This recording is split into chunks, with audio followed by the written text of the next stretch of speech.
मजा नहीं आ रहा है। हम करते हैं प्रबंध, आप चिंता मत करिए। जो स्थिति इस समय विश्वविद्यालयों की है वो बहुत गंभीर है और उसको आप देख सकते हैं विश्वविद्यालयों में जाकर के। तो और ये जो दिल्ली यूनिवर्सिटी में जो घटना घटी है, और एक छोटी बात मैं कहना चाह रहा हूं वो ये भी है कि इसे अन्यथा न लिया जाएगा, लेकिन निश्चित तौर पर ये जो YouTube या सोशल मीडिया के जो लोग हैं वो इस तरह के संजीदा विषयों में सनसनीखेज बनाने के चक्कर में समाज का नुकसान कर देते हैं। आपको पक्ष और विपक्ष दिखाने की जिम्मेदारी है ताकि जो रहनुमा हैं उन तक बात पहुंचे कि सोसाइटी या छात्र क्या सोच रहे हैं। आपको एक पक्ष बनकर या एक पक्ष बनकर दूसरे के सामने विपक्ष की तरह आप खड़े होंगे तो निश्चित तौर पर इस तरह की अप्रिय स्थिति पैदा होगी। ये बहुत ही संजीदा सब्जेक्ट है और इस पर सरकारों को, राजनीतिक दलों को, मीडिया को बहुत ही इसको पीटा तो नहीं जाएगा ना सर, संजीदा तरीके से टैकल करना पड़ेगा। अदरवाइज ये स्थिति अच्छी, मैं बार बार कह रहा हूँ, मैं जा रहा हूँ, ये सवाल आप राजीव से नहीं, आप मैं आगे भी यूनिवर्सिटीज में जा रहा हूँ, जिसे आप यहाँ डिफेंड तो नहीं जाएगा ना, पूछकर कि आप ब्राह्मण हैं और उसके बाद आपको घसीटा जाएगा, पीटा जाएगा, आपके कपड़े फाड़े जाएंगे, आपको अलग अलग जगह पर छुआ जाएगा और आपके कपड़े उतारकर फाड़कर आपका रेप करने की कोशिश की जाएगी, आपको गाड़ी में डाला जाएगा। ऐसा भी नहीं होगा ना सर। आज तक जर्नल कैटेगरी ने जब भी प्रदर्शन किया, धरना किया, 100 लोगों ने प्रश्न पूछा, लेकिन इस प्रकार की चीज नहीं हुई। तो ये आखिर क्या कारण है, कौन सी मानसिकता है जो कि जर्नल कैटेगरी का यदि कोई यूट्यूबर पूछ भी रहा है तो उसको आप इस प्रकार से बिहेव करेंगे?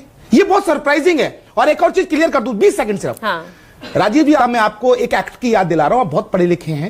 एक्ट 1956 यूजीसी एक्ट, इसमें 4 पॉइंट्स के ऊपर यूजीसी को स्वायत्तता है, ऑटोनोमस है।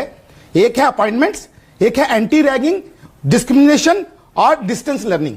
इन 4 पे वो खुद नियम बनाता है और यही कारण है कि इस एक्ट के अंदर जो उन्होंने 2012 का नियम था उसको हटाया। यही मैं क्लियर करना चाहता हूं। यह सारा बखेड़ा यूजीसी के स्तर पे हुआ है और यही कारण है कि सुप्रीम कोर्ट ने इस पे स्टे लगाया है। सरकार की ड्राफ्टिंग के अंदर यह पॉइंट था जो आप जिसकी चर्चा कर रहे हैं, 2012 वाला, लेकिन अब नहीं है। और इसका हलफनामा जब आप देखेंगे, हम चर्चा करेंगे तो आपको पता भी चलेगा कि सरकार का ड्राफ्ट में ये था। ठीक है Rajiv please respond to that. नहीं, मैं तो ये कह रहा हूं कि जो पैनलिस्ट हैं ये जनरल कैटेगरी के प्रवक्ता के तौर पर यहाँ आए हैं या ये यूजीसी कमीशन के तौर पर ये जो बातें कह रहे हैं, मैं ये जो घटना हुई है मैं वहां का प्रत्यक्षदर्शी नहीं हूं और मैं किसी वीडियो के आधार पर, किसी क्लिपिंग के आधार पर मैं किसी निष्कर्ष तक नहीं पहुंच सकता। और मैं बार बार कह रहा हूं ये बहुत संजीदा सब्जेक्ट है और इसको इस तरह से जनरल कैटेगरी या ब्राह्मण या एससी या एसटी या ओबीसी के तौर पर मैं नहीं देखता। मैं एक छात्र और छात्रों के तौर पर इसको देख रहा हूं और देश के उच्च शिक्षण संस्थानों में कैसा माहौल होना चाहिए और इस माहौल को खत्म करने के लिए क्या प्रयास किए जाने चाहिए, इस पर चर्चा करने के लिए मैं ज्यादा सोचता हूं। सरकार के मंत्री कहते हैं यूजीसी रेगुलेशन लाया गया, स्वागत योग्य कदम है और सुप्रीम कोर्ट ने इस पे स्टे लगा दिया, बहुत राहत की बात है। अब इससे समझा क्या जाए? लवड़े न भोजन। इस समय एग्जाम्स के सीजन आने वाले, इस समय यूनिवर्सिटीज में, उच्च शिक्षण संस्थानों में सबसे ज्यादा प्रेजेंस रहती है छात्रों की और पूरे आप किसी भी कैंपस में जाएं तो यही चर्चा का विषय रहता है। अब ये जो इस तरह का माहौल शिक्षण संस्थानों में अगर हो जाए, टीचर को छात्र अगर जाति के हिसाब से देखने लग जाए, छात्र अपने प्रोफेसर को अगर जाति के हिसाब से देखने लग जाए, छात्रों के बीच में आपस में कैंटीन में और हॉस्टल में और क्लासरूम में जाति के आधार पर चीजें होने लगे और उनमें, तो ये बहुत ही दुर्भाग्यपूर्ण स्थिति है। और अगर इसकी कोई सियासी मंशा थी तब तो और भी बहुत बुरी स्थिति कही जा सकती है। आप सोचिए हाल के दिनों में मुझे तो नहीं लगता कि कभी दिल्ली विश्वविद्यालय के वाइस चांसलर ने सार्वजनिक तौर पर यह बात कही हो कि विश्वविद्यालय का माहौल न खराब हो, आप सब लोग मिलजुल के रहें और इससे ऊपर उठे। तो ये सारी बातें देश के एक सबसे बड़े विश्वविद्यालय, 1.5 लाख दिल्ली यूनिवर्सिटी में करीब छात्र हैं, उससे एफिलिएटेड कॉलेजेस को जोड़ लिए जाएं और देश के सबसे नामचीन कॉलेजेस दिल्ली यूनिवर्सिटी के हैं। मैं इस किसी वीडियो क्लिपिंग के आधार पर उसमें क्या बोला गया है, किस जाति का जिक्र है, मैं इसके लिए नहीं जा रहा। मैं यूजीसी रेगुलेशन के जो पक्ष और विपक्ष में जो बातें आ रही हैं, जो छात्र समर्थन और विरोध कर रहे हैं, उनके क्या पक्ष है, मैं ये बताने की कोशिश कर रहा हूं, पहली बात। दूसरी बात, संस्थाओं की स्वायत्तता के बारे में सबको पता है कि संस्थाएं आजादी के बाद बनी कैसी और संस्थाओं की स्वायत्तता सरकारों के सामने कैसे नतमस्तक होती है, इसकी रियलिटी भी सब लोग जानते हैं। और कोई किसी एक सरकार की बात नहीं है, माफ कीजिएगा अगर आपको लग रहा हो कि मैं किसी एक सरकार की बात कर रहा हूं। और मैं विश्वविद्यालय में बहुत लंबे समय तक पढ़ा हूं, मुझे मालूम है ये सब यूजीसी की स्वायत्तता और यूनिवर्सिटी की स्वायत्तता। तो खैर बात उस पर दूसरी तरफ ले जाते हैं। पूजा, मैं ये बात कह रहा हूं कि ये जो स्थिति है इसके पक्ष और दुर्भाग्यपूर्ण स्थिति है, दुर्भाग्यपूर्ण स्थिति है कि इस देश में लोग 8 घंटे 6 घंटे स्क्रीन टाइम है, मोबाइल देखते हैं और सारी चीजें, और पैनल में भी आए लोग होंगे। मैं दावे के साथ कह सकता हूं कि यूजीसी रेगुलेशंस की नीति गिटीज को, उसके पूरे प्रावधानों को शायद इस देश के छात्रों ने भी, और जो लोग विरोध प्रदर्शन कर रहे हैं उसमें भी, और जो लोग पैनल में या एक्सपर्ट के तौर पर बातें कर रहे हैं वो लोग भी, उसके समर्थन और विरोध के जितने पक्ष है उस पर कितने लोगों का ध्यान है। बहुत सारे लोग इसी बात पर केवल विरोध कर रहे हैं कि ये तो सामान्य वर्ग का एकदम गला घोट देगा, समझ रहे हो, और बहुत सारे लोग समर्थन इसी बात पर कर रहे हैं ये तो ओबीसी एससी एसटी के लिए एक ऐसा सुरक्षा कवच आया था, ये जानबूझ करके इसको रोका जाएगा, अब तो हमारा विश्वविद्यालय में पढ़ना मुश्किल हो जाएगा। तो ये दोनों चीजें नहीं।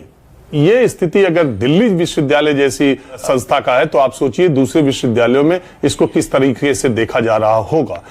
ये किस तरीके से लाया गया, इसमें जाति को ऐसे जोड़ करके और इसके जो प्रोविजन है उसको ऐसा करा गया। पहले एक पक्ष को लगा कि ये बहुत ही मनमाना और दुर्भाग्यपूर्ण तरीके से बनाया गया है, अब दूसरे पक्ष को ये लग रहा है कि ये लाया गया था बस दिखाने के लिए, इसको जानबूझ करके रुकवाना था और सुप्रीम कोर्ट के डायरेक्शन पे लाना था, तो लाया गया और इससे राजनीतिक हित साधने की कोशिश की गई और उसके बाद इसको रुकवा दिया गया। तो ये बहुत ही इसके बारे में क्या कहा जाए, इसका कैसे एंड होगा, और ये ऐसा पिटारा खोला गया है देश के सर्वोच्च शिक्षा के संस्थानों में अगर इस तरह की भावना है, और वो तो मैं कई जगह कई यूनिवर्सिटीज में जा रहा हूं, मैं देख रहा हूं कि हॉस्टल्स में और हर जगह लड़के इस बात की चर्चा कर रहे हैं, बहुत वोकल है। सबसे बड़ी बात है कि लड़के लड़कियां बहुत वोकल हैं, वो खुल करके आ रहे हैं सामने। तो आप समझिए कि अगर एक जगह पर 50 लड़के हैं और 25-30 एक तरफ, 20 एक तरफ है, तो एक उम्र है, उम्र का तकाजा है, और उसमें तनाव, पहले तो बात सब लोग मुंह से नहीं रख पाते पूजा, बहुत लोग मुंह से नहीं रख पाते तो बहुत लोग भावनाओं में व्यक्त करते हैं, और कई बार इसी तरह का तनाव हिंसक हो जाता है। अभी जो हाल में घटना जिसकी वजह से आप जिक्र कर रही हैं, जो घटना घटी थी वो ऐसे ही वहां पर माहौल हुआ समर्थन और विरोध में, और फिर जातिवाद पे बात, फिर ब्राह्मण होने पे, फिर दलित होने पे, और फिर मामला थाने तक पहुंच गया, और थाने में भी वहां पर घेराव और इतनी बड़ी संख्या में दिल्ली जैसी जगह में छात्र पहुंचे थे। मेरा ये मुझे देख के ये लगता है कि पता नहीं किस दिमाग से, पता नहीं किस हिसाब से यूजीसी की रेगुलेशन लाए गए, जो छात्रों के दोनों वर्गों में इसने बहुत भयंकर असंतोष पैदा किया। सूर्या मैथिल साहब, स्टूडेंट्स कह रहे हैं यूनिवर्सिटी का माहौल खराब कर दिया, ये बिल समानता के लिए लाया गया था, या तो छात्रों के बीच ये क्या चल रहा है, एक दूसरे की जाति पूछ रहे हैं, छात्रों को ही बांट दिया है 2 धड़ों में। इसके अंदर यूजीसी के लेवल पे ही कहीं ना कहीं कोई गलती हुई थी, इसी कारण ये सारा का सारा बखेड़ा खड़ा हुआ। वरना मैं आपके दर्शकों को एक बात स्पष्ट कर देना चाहता हूं, और ये ऑन रिकॉर्ड है कि जिस संसदीय कमेटी ने इस यूजीसी में बदलाव की अनुशंसा की थी, उसके खुद के चेयरमैन दिग्विजय सिंह जी थे, जो कांग्रेस के राज्यसभा सदस्य हैं, और उन्होंने ये स्पष्ट किया था कि हमने 2012 का जो नियम है उसको नहीं हटाया था कि यदि कोई झूठ बोलता है, किसी झूठा आरोप लगाता है तो उस पर कार्रवाई नहीं होगी। ये जो भी बखेड़ा खड़ा हुआ यूजीसी के अपने लेवल पे खड़ा हुआ, जो ड्राफ्ट था उस ड्राफ्ट में ये नियम था, लेकिन यूजीसी ने अपने लेवल पे इस ड्राफ्ट में से इस नियम को हटाया, पहली चीज। और वो कोर्ट में अभी पता भी चल जाएगा 19 तारीख को, जब हलफनामे आएंगे तो सब पता चल जाएगा। हाँ, दूसरी चीज, स्टे का विरोध नहीं कर पाई थी सरकार, डिफेंड तक नहीं कर पाई। नहीं तो सरकार ने जब तो सवाल उठ रहे हैं ना कि आखिर फिर मंशा क्या थी। मैं वही तो कहना चाहता हूं कि सरकार खुद अप्रव है कि इस प्रकार से यूजीसी ने इस प्रकार की चीजें कैसे कर ली। अपने लेवल पे कैसे कर ली उन्होंने अपनी जो अच्छा एक मिनट राजीव मैं आपके पास आ रही हूँ, मतलब ये बात कुछ हजम हो रही है कि यूजीसी ने अपने लेवल पे जो है चेंजेस अमेंडमेंट वो कर लेती है और सरकार को पता नहीं, ये बात हजम हो रही है राजीव? अरे पूजा, ये हमसे क्या पूछ रहे हैं, कार्यक्रम देखने वाले सारे लोग समझ रहे हैं, जानते हैं यूजीसी क्या है। यूजीसी क्या है, और ये संसद की अगर एजुकेशन की कमेटी ने उसको अपनी सिफारिशें दी थी और उस कमेटी में भारतीय जनता पार्टी के भी मेंबर थे और उसकी कमेटी उस एजुकेशन की पार्लियामेंट्री कमेटी जो है उसके प्रेसिडेंट हैं दिग्विजय सिंह, और उसमें भारतीय जनता पार्टी के भी सांसद थे, दूसरे पार्टियों के भी सांसद थे। वो उस कमेटी से ये हो करके निकला है, सुप्रीम कोर्ट के डायरेक्शन पे बना है और ये पूरा सबको पता है। और सरकार उसका बचाव करते हुए भारत के शिक्षा मंत्री ने कहा कि इस कानून के जरिए किसी का दुरुपयोग नहीं होगा और किसी के साथ अन्याय नहीं होगा। नहीं सारुण के यहाँ कुछ तो गड़बड़ है। सरकार के आंखों के सामने से या सरकार की मंजूरी के बगैर आपको लगता है कि यूजीसी ने ये रेगुलेशन लागू कर दिया? ऐसी बिल्कुल बात नहीं है। अब ये बात जरूर है कि अब बवाल बढ़ने के बाद अब सरकार को बीच का रास्ता या यूजीसी को बीच का रास्ता नहीं दिखाई दिया, अब सुप्रीम कोर्ट ने स्टे लगाई दिया है। लेकिन ये मैंने शुरू में आपको बोला कि इल ड्राफ्टेड है, अपूर्ण तैयारी के साथ था या बहुत ही गलत मंशा के साथ था। अब ये कैसे सामने आए ये तो कहा नहीं जा सकता, लेकिन जैसे भी था इसने सबसे पहले उसमें देखिए प्रावधानों को लेकर के जो सुप्रीम कोर्ट की भी उस पे क्या है, सुप्रीम कोर्ट ने भी ये बात कहा कि ये जो रेगुलेशंस है इसमें अस्पष्टता है और इसके दुरुपयोग होने की संभावना है। और उसमें बहुत सारी चीजें उसने कहा कि रैगिंग, जिसकी वजह से उच्च शिक्षा संस्थान सबसे ज्यादा परेशान छात्र, उसको आपने रैगिंग को ही हटा दिया। और ये कास्ट, और जब आपने उसका जो दो प्रावधान है पूजा 3C और 3E, 3E ये कहता है कि किसी भी छात्र छात्रा के साथ जाति, धर्म, जन्म क्षेत्र यानी बर्थ प्लेस ऑफ बर्थ, और इसके अलावा धर्म, इसके अलावा दिव्यांगजन, महिला, 3E सबको समेटता है। अगर वो रहता और उसके रहने के बावजूद आपने C रखा, C में क्या रखा? जाति के आधार पर डिस्क्रिमिनेशन, SC, ST, OBC। और यहीं से बात, जब आपने सबको रख लिया तो फिर 3C की जरूरत क्या थी? ये इसके विरोध में बात कही जाती है। दूसरा पक्ष ये है कि वो कहता है कि जाति के आधार पर विभेद SC, ST और OBC के साथ ही होता है, इसलिए ये क्लैरिफाई करना बहुत जरूरी था। जो पक्ष में लोग हैं वो कहते हैं कि जो विपक्ष में वो कहते हैं कि इस झूठी शिकायत का इसमें कोई सजा का प्रावधान नहीं है। जो लोग इसका समर्थन कर रहे हैं उसमें कह रहे हैं कि अगर कोई दोषी हो तो उसमें भी सजा का प्रावधान नहीं। किसी बच्चे को या किसी यूनिवर्सिटी के टीचर को या नॉन टीचिंग स्टाफ को इसमें सजा का प्रावधान तो वैसे भी नहीं है, तो इसमें झूठी शिकायत पर सजा का प्रावधान कैसे जोड़ सकते हैं? उसमें तो जो कमेटी है और कमेटी, उसमें भी कमेटी में लोग उसका पक्ष है, ये जानना बहुत जरूरी है लोगों को। इसकी कमेटी बनेगी, उसमें 10 लोग होंगे। 10 में आपने कहा है कि गर्ल का, फीमेल का, आपने कहा है कि दिव्यांगजन का, एक SC का, एक ST का और एक OBC का।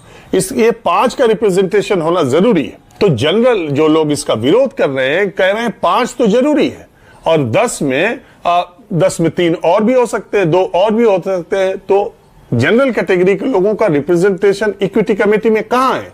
वो तो लिखा नहीं गया। अरे देवा, ये गड़बड़ है बाबा। उसमें लिखा जाना चाहिए कि 5 अनरिजर्व्ड होने चाहिए थे, 5 इनका होना चाहिए था तो बराबर होता। आपने ऐसा नहीं किया। 2 जो इसके समर्थन में वो ये कहते हैं कि जब देश के 90% विश्वविद्यालयों के वाइस चांसलर और प्रिंसिपल जनरल कैटेगरी के हैं और हेड ऑफ द इंस्टीट्यूट ही इसका हेड होगा एथिक्स इस कमेटी का, तो फिर उसमें जनरल कैटेगरी के लोगों के रिप्रेजेंटेशन जो चीज कही नहीं जाती है, इसका मतलब है कि वो जनरल कैटेगरी के लिए। अगर आप रिजर्वेशन 22% 15% ST को दे रहे हैं, SC को दे रहे हैं, 7.5% ST को दे रहे हैं, 27% बैकवर्ड को दे रहे हैं और EWS को दे रहे हैं, तो बाकी जो बचा वो जनरल का है, उसमें लिखने की कोई जरूरत नहीं।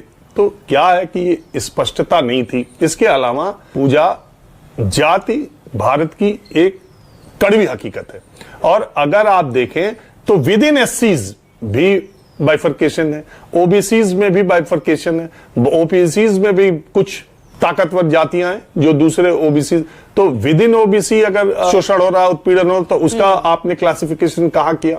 तो मूल बात मेरा कहने का मतलब है कि ये सब चीजें, मैं एक विश्वविद्यालय से पढ़ा हूं, आप भी पढ़ी हैं। हमारे जमाने में ही मंडल आयोग आया और इसके बाद उच्च शिक्षा में आरक्षण उसके बाद आया, और बच्चे जाते हैं, एडमिशन लेते हैं क्लास में, कोई बच्चा दूसरे से नहीं ये पूछता, या ऐसा माहौल नहीं था जब टीचर को टाइटल के हिसाब से बच्चे के दिमाग में आने लगे, ओहो ये तो इस कैटेगरी का है, ये तो हमारे साथ ऐसा भेदभाव कर सकता है। इस तरह का माहौल, और अगर क्लास में कोई बच्चा हायर एजुकेशन में जाति देख के दोस्ती करता हो, ये कोई मैं मानने को तैयार नहीं हूं। मैं दिल्ली विश्वविद्यालय से मैंने कार्यक्रम जब किए थे, आप मेरे कार्यक्रम पीछे को उठा के देख लिए, बहुत ही संजीदा तरीके से समर्थन और विरोध वाले छात्रों ने बहुत ही अच्छे पॉइंट रखे और बिल्कुल सामान्य तरीके से बात हो रही थी। तो ये बात तब होती है, मैंने पहले आपको कहा, जब आपके पास शब्द होते हैं तब आप अपनी बातों को रख लेते हैं। बहुत लोगों के पास शब्द नहीं होता तो अपनी भावनाओं का इजहार करते हैं, और जब वो भी नहीं होता तब वो हिंसक हो जाते हैं, आप हाथ उठा देते हैं, आप धक्का मुक्की करने लगते हैं। तो सारे छात्रों में इस तरह का विवेक हो, इस तरह का विजडम हो, ऐसी स्थिति नहीं है। यही नहीं, अभी और सुनिए। निश्चित तौर पर यूजीसी के रेगुलेशन जो 13 जनवरी को आए हैं वो इतने इल ड्राफ्टेड हैं, या इतनी कमजोर तैयारी के साथ, या पता नहीं किस मंशा के साथ आए हैं, जिन्होंने जिस रेगुलेशन की वजह से देश के उच्च शिक्षण संस्थानों का माहौल खराब हुआ है। हर तरफ अगर आप देखें, छात्रों में पहले उसके विरोध को लेकर प्रदर्शन हुए और फिर अब समर्थन को लेकर प्रदर्शन हो रहे हैं। निश्चित तौर पर किसी एक मुद्दे पर विरोध भी है और समर्थन भी है, और छात्रों की संख्या करीब करीब बराबर की है। तो ये टकराव की स्थिति या वहां पर तनाव की स्थिति होने की संभावना रहती है। मैं भी ऐसे कई प्रदर्शनों में गया जो समर्थन या विरोध में थे, लेकिन वहां पर लोगों ने अपनी बातें रखी, लेकिन अब वो उससे मामला आगे तक जा रहा है। अब मैं देखता हूं कि लोग अपना आपा खो रहे, और छात्रों में आप जानती हैं उम्र भी कम होती है, और इस चीज को लेकर के जिम्मेदार लोगों की तरफ से, सरकार की तरफ से खास तौर पर, सिवाय पहले तो जब आया तो एक लाइन, क्या शिक्षा मंत्री देश के हैं, उन्होंने सिर्फ 2 लाइन बोली कि किसी के साथ अन्याय नहीं होगा, इसका दुरुपयोग नहीं होगा, और अब सिर्फ एक बात कि ये मामला सब जुडिस है, ठीक है। और इसके विरोध और समर्थन में राजनीतिक दलों का आप उस तरह से देखिए, खुल करके कोई नहीं आया चंद्रशेखर आजाद को छोड़ करके, वो समर्थन के लिए सामने आ रहे हैं। तो लेने के देने पड़ गए।